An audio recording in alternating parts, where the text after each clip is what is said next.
अभी ना कुछ कुछ छोटे छोटे कंसेप्ट हैं, ये क्लास में डिस्कस हो चुके हैं। इनके ऊपर मैं क्वेश्चन करा रहा हूँ। क्वेश्चन, फर्स्ट क्वेश्चन नोट करेंगे। क्वेश्चन नोट करना है तो बताना है, which the following is an isomorph, are isomorphous.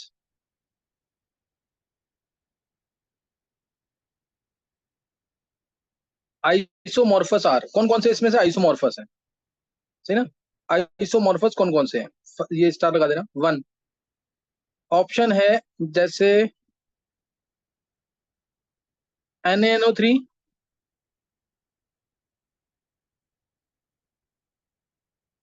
And MgCO3। है ना? आइसोमॉर्फस कौन कौन से हैं? बी, K2SO4,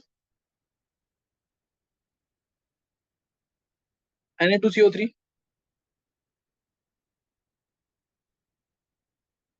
और लिखेंगे NaF, MgCl।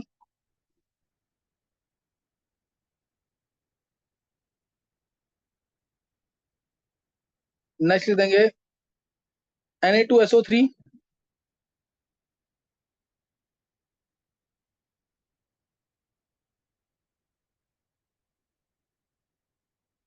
एंड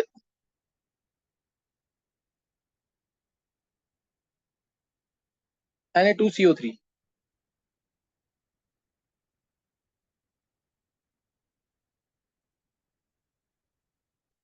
चलो इनमें से बताओ एक बार।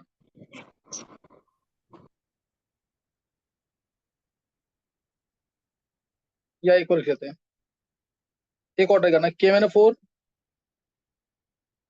एंड BaSO4, एंड BaSO4, ये लिख देंगे।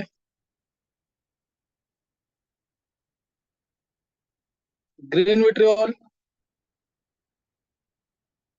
ग्रीन विट्रियोल, व्हाइट विट्रियोल,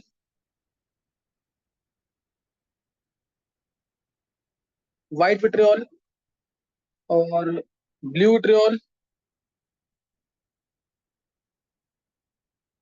और इसके अलावा एप्सम सॉल्ट।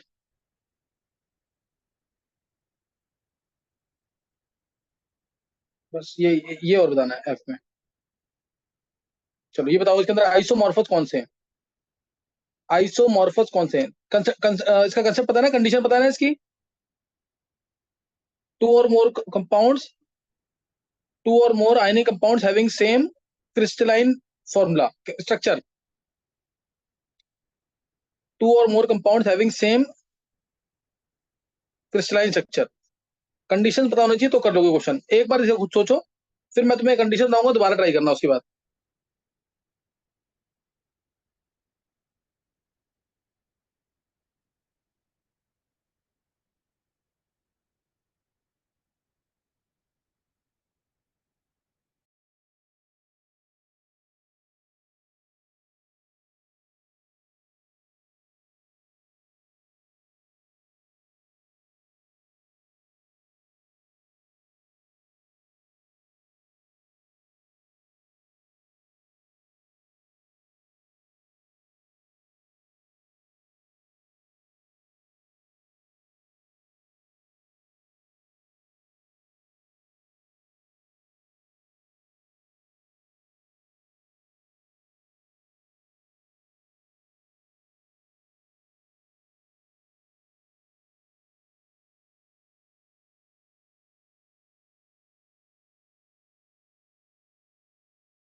कर लिए क्वेश्चन।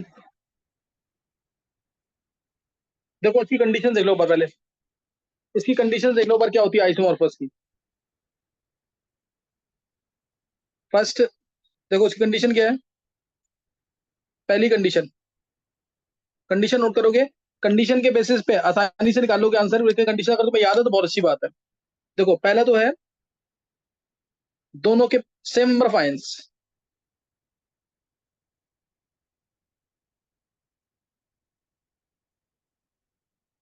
दो आयन इसके पास है तो दो आयन इसके पास होने चाहिए। पहली condition, same number of ions होने चाहिए दोनों के पास, number of ion should be same. दूसरी कंडीशन, कैटायन जो है आइसो इलेक्ट्रॉनिक हो या कंपेरेबल साइज के। कैटायंस आइसो इलेक्ट्रॉनिक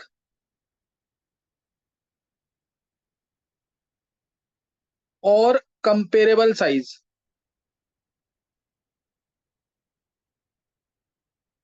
और एनायंस, एनायंस कैसे होना चाहिए, दोनों एनायन आइसो इलेक्ट्रॉनिक देख लेना, या सेम शेप होनी चाहिए, सेम शेप।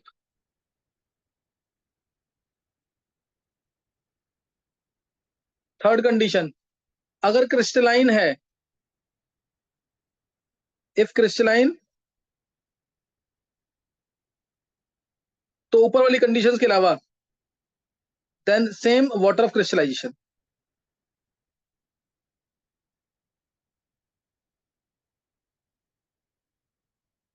क्या क्लियर है अब? ये है आइसोमॉर्फस की कंडीशंस। क्लियर है कि नहीं?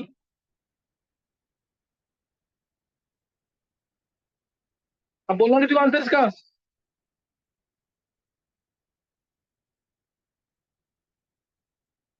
किसी को आंसर बोलना है इसका। आयुष। बी नहीं होगा हाँ चित्राक्ष से गाला आंसर। सर, बी नहीं होगा।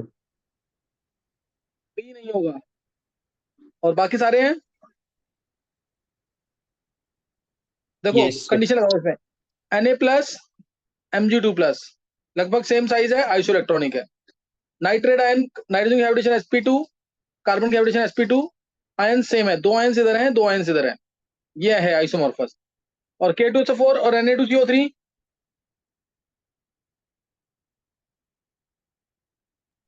हाइब्रिडाइजेशन सेम नहीं। हाँ इनमें हाइब्रिडेशन सेम नहीं है। कार्बन आयन के अंदर कार्बन sp2 है, इधर कार्बन क्या है और सल्फर क्या है sp3, ये दोनों नहीं होंगे। NaFMgCl,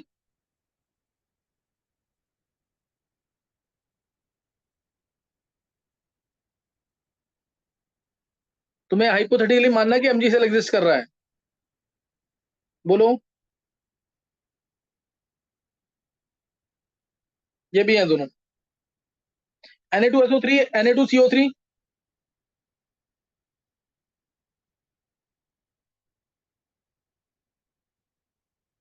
ये होंगे कि नहीं,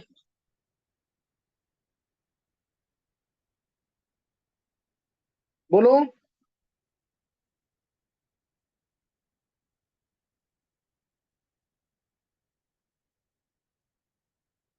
चित्राक्ष, सर होंगे। कैसे होंगे, सल्फर की हाइब्रिडेशन देगी इधर, सल्फर और कार्बन की हाइब्रिडेशन देगी इधर, सल्फर अच्छा की हाँ हाइब्रिडेशन क्या ठीक आएगी यहाँ पे, है। sp3 आएगी। चित्राक्ष, यस सर, sp2 इसकी आएगी। तो गलत क्यों बोल रहा है फिर इसमें।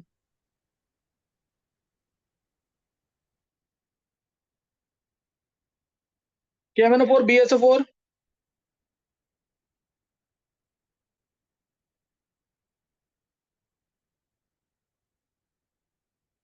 KMnO4 BSO4, एक बार सोचो इसको, बाकी सोचो तुम फॉर्मूले के साथ। इजी क्वेश्चन है, आना चाहिए सबको ये।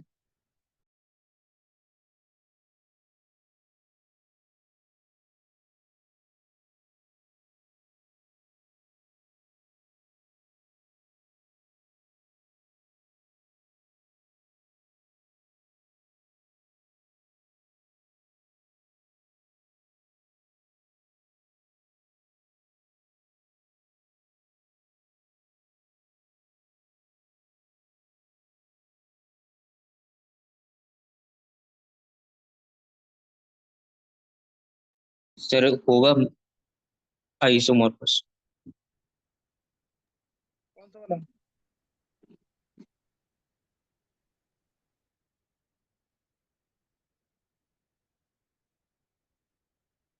ये ई वाला आइसोमॉर्फस है चित्राक्ष? Yes sir. हाँ, ई वाला आइसोमॉर्फस है। K1O4 K plus Ba2 plus, comparable size है दोनों का, है ना? K प्लस Ba2 प्लस का कंपेरेबल साइज है। MnO4 नेगेटिव में मैंगनीज है sp3, सल्फेट में सल्फर है sp3। क्लियर हुआ कि नहीं ये? और F वाला yes part? Sir. Sir blue vitriol नहीं होगा। ब्लू विट्रॉल नहीं होगा, बाकी सारे हैं। Yes sir. किसने बोला ये? Yes sir.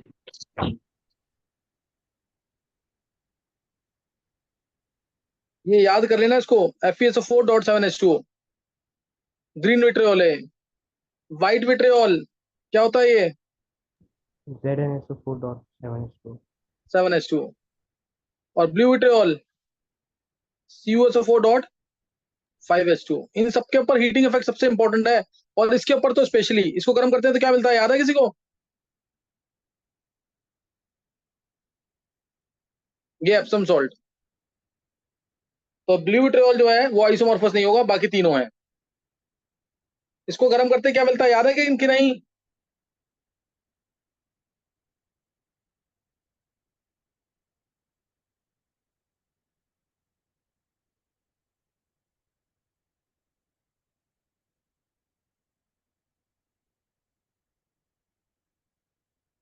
चित्राक्ष याद है कि नहीं? यस सर, Fe Fe3O और SO2SO3। इसमें दो सल्फर की गैसेस, मैंने बताया ना, कोई सॉल्ट है इसको गर्म करते हैं, दो सल्फर की गैसेस मिल रही हैं, तो हमेशा वो यही आंसर होगा। SO2 FeSO4. plus SO3। देखेंगे एक बार। FeSO4.7H2O है। वाटर क्रिस्टलाइजेशन अलग कर देना, हाइड्रोलिसिस हो जाएगा इसका। जब भी ये पानी के मॉलिक्यूल्स आते हैं कोवेलेंट कंपाउंड के साथ, तो उसका हाइड्रोलिसिस हो जाता है और मिलेगा आंसर Fe2O3 प्लस दो सल्फर की गैसेस SO2 प्लस SO3। याद कर लेना, ये बहुत ही इंपॉर्टेंट है। रेडिश ब्राउन कलर का ये कंपाउंड मिलेगा और साथ में दो सल्फर की गैसेस SO2 और SO3। क्लियर है कि नहीं है? यस। तो ये ध्यान रखना इसके अंदर, है ना, इसके अंदर ध्यान रखना। नेक्स्ट नोट करेंगे। तो आइसोमॉर्फस क्या होते हैं, एक हिंट दे दिया है। इस टाइप के ऑब्जेक्टिव में क्वेश्चन आ सकते हैं, तो है ना, इस टाइप के क्वेश्चन ऑब्जेक्टिव में आते हैं, इसको कर लेना ढंग से। अच्छा नेक्स्ट ना, नेक्स्ट नोट कर लेना थोड़ा सा। जैसे इसको कर लेते हैं, पचास रूल की मैं स्टार्टिंग दे रहा हूँ सिर्फ अभी। स्टेटमेंट सबने सुनी होगी, smaller the cation larger the anion,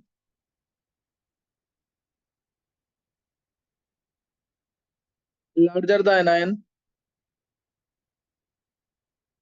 more is the polarizing power, more is the polarizing power,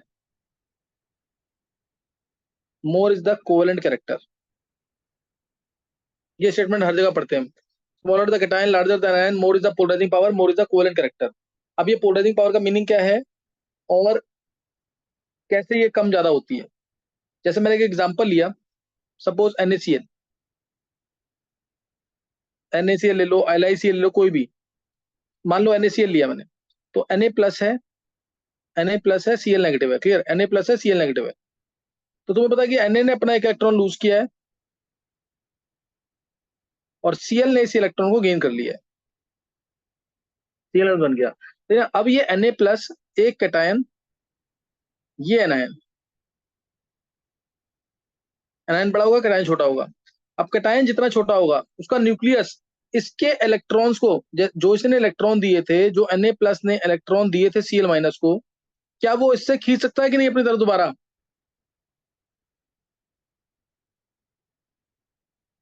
ये ले सकता है ना इससे इलेक्ट्रॉन्स। तो ये क्या यस। करेगा, इसके इलेक्ट्रॉन क्लाउड को, ये क्या करेगा, इसके इलेक्ट्रॉन क्लाउड को अपनी तरफ डिस्टॉर्ट करेगा, ये अपनी तरफ खींचेगा। यही इसकी पोलराइजिंग पावर है। ये इसकी क्या है, पोलराइजिंग पावर। जितना छोटा होगा ये, जितना इसके ऊपर पॉजिटिव चार्ज ज्यादा होगा, उतनी जल्दी इलेक्ट्रॉन्स को अपनी तरफ खींचेगा। अपनी तरफ खींच रहा है, यानी इसकी देने की टेंडेंसी कम हो गई, यानी अब शेयरिंग करेगा, इसका मतलब कोवेलेंट कैरेक्टर ज्यादा। नहीं समझे बात? और इसकी होती है एनायन की पोलराइजेबिलिटी। एनायन की क्या होगी? पोलराइजेबिलिटी। क्लियर है कि नहीं? कैटायन की होती है पोलराइजिंग पावर, एनायन की होती है पोलराइजेबिलिटी। जितना छोटा कैटायन उतनी ज्यादा उसकी पोलराइजिंग पावर। पोलराइजिंग पावर क्या होती है? Tendency to distort electron cloud of an ion. Polarising power क्या है? Tendency to distort electron cloud of an ion. ये डिस्टॉर्ट कर रहा है ना इसके इलेक्ट्रॉन क्लाउड को अपनी तरफ, यही है polarising power, tendency to distort electron cloud of an anion. और पोलराइजेबिलिटी मैंने बता दिया, ये एनायन की टेंडेंसी होती है, जितना बड़ा होगा उतनी जल्दी वो जल्दी पोलराइज होगा। क्या बात समझ आएगा कि नहीं? है Yes, sir. पोलराइजिंग पावर जो है, इसको आयनिक पोटेंशियल भी कह सकते हैं। आयन का पोटेंशियल, आयन की पावर, सही ना? Ionic potential. और ये charge of cation by size of cation से कर सकते हैं हम। नोट कर लेना है पोलराइजिंग पावर। पोलराइजिंग पावर जो है, पोलराइजिंग पावर कैटायन की होती है, इसको तुम आयनिक पोटेंशियल भी बोल सकते हो, सही ना? Ionic potential. और ये होता क्या है? Charge to size ratio. क्या होता है? Charge to size ratio. Charge on cation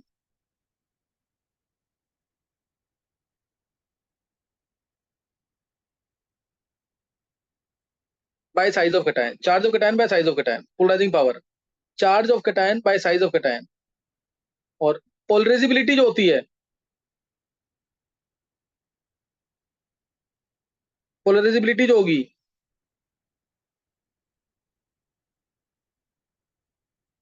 ये बात कर रहे हैं एनायन के टर्म्स में। पोलराइजेबिलिटी ऑफ एनायन ये क्या होगी? Directly proportional to size of anion. Anion का साइज बड़ा ना, मैंने लिखा है यहाँ पे ऊपर, लार्जर द एनायन, उतनी जल्दी वो पोलराइज होगा, पोलराइजेबिलिटी उतनी उतनी ज्यादा होगी। Size of anion directly proportional to charge. Charge ज्यादा होगा तो एनायन बड़ा होगा ना, चार्ज ऑन एनायन। क्या क्लियर हो गया? पोलराइजिंग पावर और पोलराइजेबिलिटी। ये पोलराइजिंग पावर और ये पोलराइजेबिलिटी। नोट कर लिया है? Yes, sir. ये मीनिंग यहाँ पे तुम्हें कंसेप्ट समझ आ गया कि नहीं? है मान लो ये कैटायन इसके इलेक्ट्रॉन क्लाउड को डिस्टॉर्ट नहीं करता, हल्का वो डिस्टॉर्ट करता, इसका कंपाउंड आयनिक है। जैसे अगर यहाँ पे Na प्लस लिया मैंने ले लिया Li+, साइज छोटा हो गया और ज्यादा डिस्टॉर्ट करेगा, तो ये कंपाउंड क्या हो जाएगा? कोवेलेंट। और होता भी क्या है? कोवेलेंट कंपाउंड है ये, LiCl। क्लियर है कि नहीं? है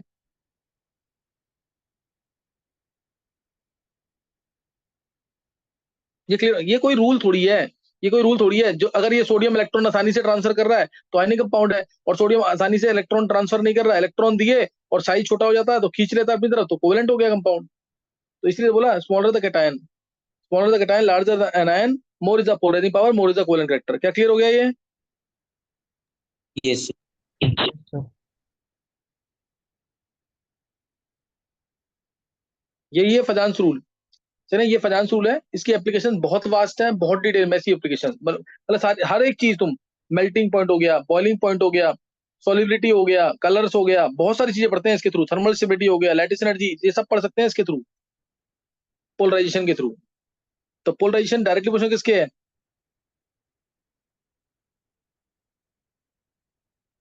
डायरेक्टली क्वेश्चन किसके है? Effective nuclear charge.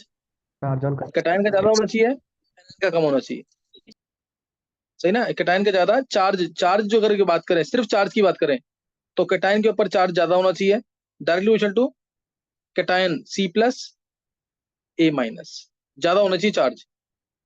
और अगर साइज की बात करें, साइज की बात करें अगर, अरे तुम लोग ये कौन टच कर रहा है स्क्रीन को?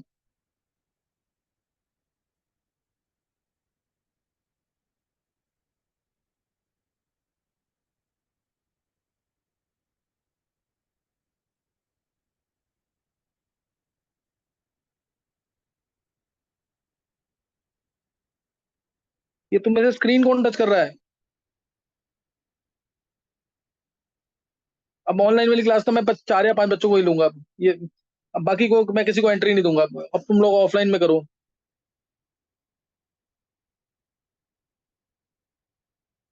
चित्राक्ष, मैं नाम बोल रहा हूँ Yes, सिर्फ जो अटेंड करेंगे। अब चित्राक्ष, नेक्स्ट टाइम से मैं तेरे को ही लिंक भेजूंगा, तू करेगा अटेंड। एक अतुल्य हो गया 11th में से, आयुष करेगा जो रेगुलर अटेंड कर रहे हैं, कृष करेगा, नव्यांश करेगा, निष्ठा, बस निष्ठा, और एक प्रियंका।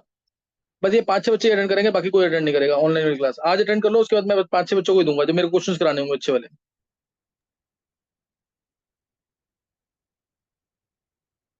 अब ये थोड़ा सा टॉपिक और कर लेंगे। Polarisation, direct relation to cation का चार्ज और एनायन का चार्ज, और कैटायन, और inverse relation to size of cation. Size of cation होगा छोटा होना चाहिए कैटायन, और directly relation to size of anion. ये मैं 2-3 बार लिख चुका हूँ, इसको याद कर लो पहले, इसके बिना काम नहीं चलेगा। अगर तुमने याद नहीं किया ये तो सही ना, इसके बिना काम नहीं चलेगा ये। समझ आई बात कि नहीं है? पोलराइजेशन जो है, direct relation to cation, direct relation to anion, charge के। ये चार्ज है, चार्ज जितना ज्यादा होगा कैटायन पे उतना छोटा साइज होगा, एनायन पे जितना ज्यादा होगा उतना बड़ा साइज होगा। यही हमें चाहिए। कैटायन का साइज, चार्ज तो दोनों पे ज्यादा होना चाहिए, साइज कैटायन का छोटा होना चाहिए, एनायन का साइज होना चाहिए बड़ा। सही ना, एनायन का साइज होना चाहिए बड़ा। अब नेक्स्ट जो है इसके अंदर, और मतलब इसके क्वेश्चन अगर कर रहे हैं ना, तो उसके लिए कुछ रूल्स पता होने चाहिए। देखो, अगर ये अभी तुम्हें समझ भी आ जाएगा। मान लो अगर दोनों आयंस हैं और सेम चार्ज है, two ions with same charge, two ions with same charge. एक है मान लो तुम एस ब्लॉक का, और एक है डी ब्लॉक का, two ions with same charge. तो किसकी पोलराइजिंग पावर ज्यादा होगी अगर चार्ज सेम है? जैसे मैं एग्जांपल भी कहूंगा, एग्जांपल देता हूं, जैसे Na प्लस आ गया एस ब्लॉक का, और ये आ गया Cu प्लस। किसकी पोलराइजिंग पावर ज्यादा होगी?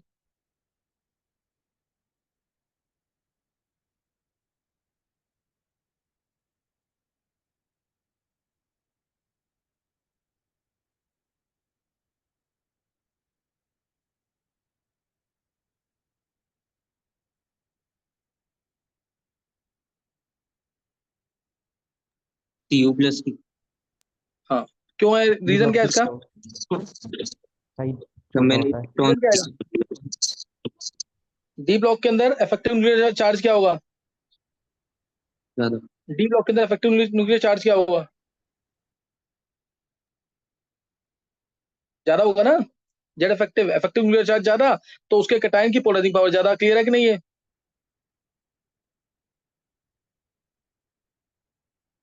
क्लियर है कि नहीं? और सेम चीज अगर कैटायन है ना, ये याद से याद कर लें। हालांकि रूल नहीं है कोई भी ऐसा। मैं तुमसे बोलता NaCl CuCl, which is more covalent, which is covalent, simple सी बात है, विच इज कोवलेंट। तो आंसर पता नहीं क्या तुम्हें? ये पता है कि नहीं? यस। कौन सा है? Cu। तो ये CuCl है, डायरेक्ट पता है ना। तो एस ब्लॉक और डी ब्लॉक में से कैटायन अगर आ रहे हैं, तो एस ब्लॉक का कैटायन जो है उसकी पोलराइजिंग पावर कम होगी, डी ब्लॉक के कैटायन की पोलराइजिंग पावर ज्यादा होगी। ये याद रखना तुम्हें। और ऐसे ही अगर चार्ज साइज दोनों सेम है,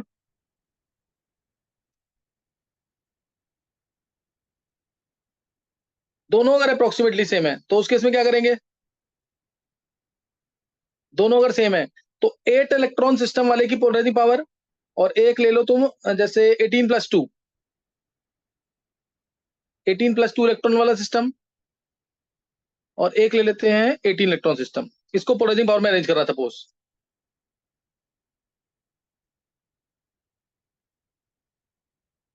एक है 8 इलेक्ट्रॉन वाले स्पीसीज, एक है 18+2 इलेक्ट्रॉन वाले स्पीसीज, और एक है 18 इलेक्ट्रॉन वाले स्पीसीज। तो पोलराइजिंग पावर में क्या आंसर आएगा?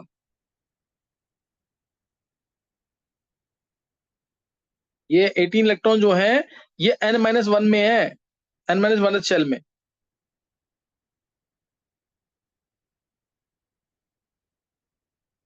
दो इलेक्ट्रॉन आ गए किसमें, nth शेल में।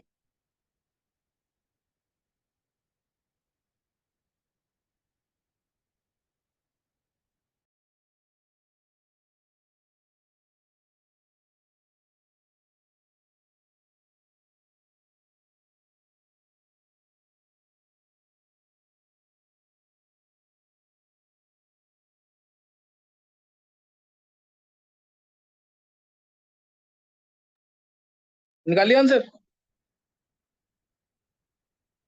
Yes sir. क्या आएगा आंसर? पहले 8 इलेक्ट्रॉन सबसे कम होगी। हाँ, 8 इलेक्ट्रॉन की पोलराइजिंग, क्योंकि तो एस ब्लॉक का ही होगा, है ना। ये एस ब्लॉक 8 इलेक्ट्रॉन वाले सिस्टम कहाँ पे आएंगे, एस ब्लॉक में, पी ब्लॉक में ही आएंगे, आएंगे कि नहीं ये? यस। तो एस ब्लॉक में चांसेस ज्यादा है। और ये 18+2 वाले कौन से हैं?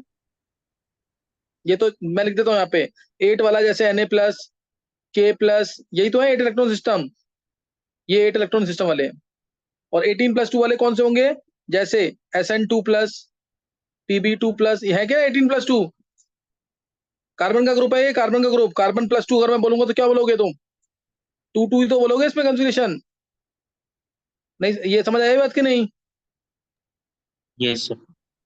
तो इसलिए Sn2+, Pb2+ है, तो उसकी पोलराइजिंग पावर थोड़ी सी ज्यादा। और 18 इलेक्ट्रॉन सिस्टम अगर आ गया ना, जैसे जिंक, कैडमियम, मरकरी, तो क्या होगा? सर इसकी सबसे ज्यादा होगी।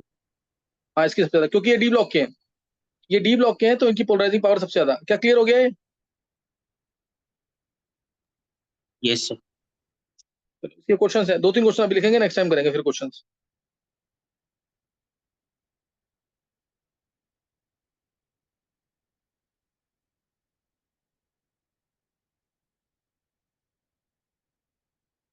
देखो क्वेश्चन लिखना है इसके, बहुत easy question. LIF, LICL, LIBR, LII, इसमें मैंने क्या चेंज किया, कोवेलेंट करेक्टर मैनेज कर लेना, कोवेलेंट या आयनिक करेक्टर किसी में भी अरेंज कर लेना, कोवेलेंट या आयनिक किसी में भी कर लेना।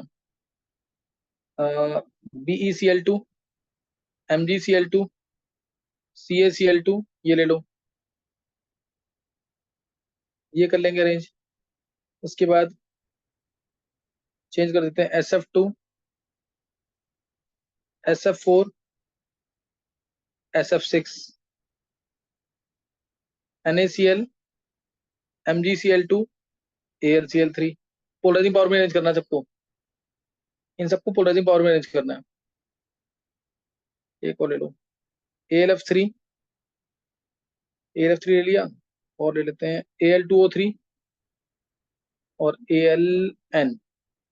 जल्दी से अरेंज कर देंगे इसको, इसको जल्दी से अरेंज करना है। एक और कर सकते हैं, SiC लिख लो, SiC करो इसको।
फिर हो गया।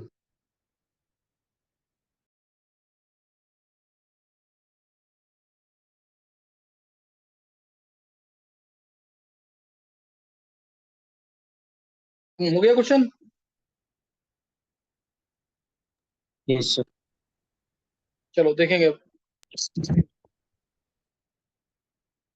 हाँ बोल चित्राक्ष फर्स्ट का। LII फिर LIBR फिर CL फिर X। हाँ इसमें देखना क्या देखा है, कैटायन देखा है एनायन देखा है। Anion। एनायन एनायन बड़ा तो पोलराइजिंग पावर ज्यादा, कोवलेंट रेक्टर ज्यादा। ये कोवलेंट रेक्टर मैनेज किया ध्यान रखना। देखो फजांस रूल कोई रूल नहीं है, ये 8th क्लास से ही पढ़ना स्टार्ट कर देते हैं। आयनिक कंपाउंड क्या होता है, कोवलेंट कंपाउंड क्या होता है, उसमें ही पता लग जाता है ये। अब उसके बाद BCl2 MgCl2 CaCl2। BCl2 सबसे ज्यादा। हाँ इसमें क्या देखा, कैटायन डिफरेंट है तो कैटायन देखेंगे। B2+ साइज सबसे छोटा, पोलराइजिंग पावर सबसे ज्यादा, कोवलेंट रेक्टर सबसे ज्यादा। Next SF2 SF4 SF6।